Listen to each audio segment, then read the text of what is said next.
What's up, everyone? Welcome to Program Your Remote. Today I'm going to show you how to change the cabin air filter in a Ford Mustang.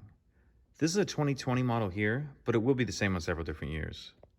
So the only tool we're going to need to do this is a number 20 Torx bit, a T20. And once you have that, we can go ahead and get started. So the first thing we need to do is open the glove box.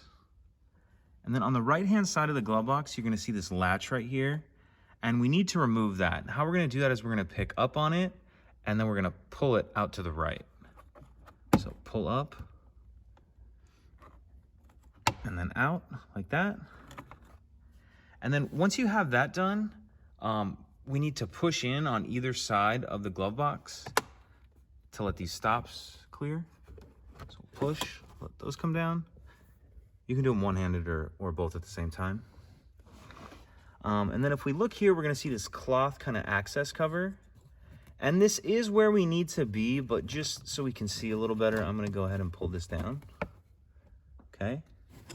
And then that number 15, or rather that number 20 Torx bit that I told you about at the beginning, that's what this screw right here is on the tip of my finger.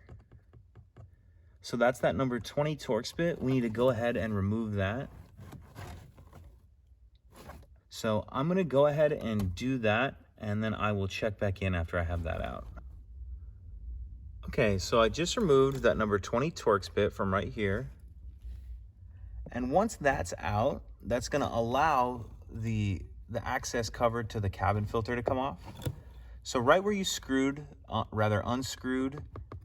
that Torx bit, we're just going to pull down on that with your finger, and then the cover will come off like that. And now we can actually see the filter here.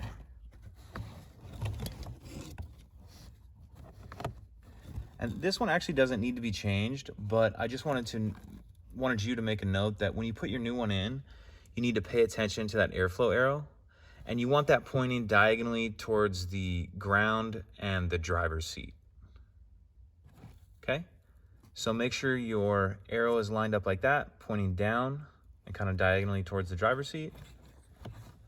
Slide that back up in there, and then you're going to reverse everything we just did.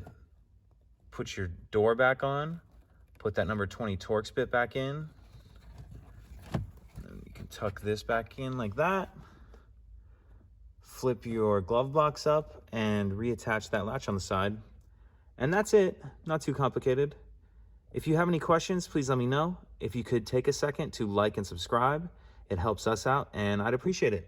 Thank you.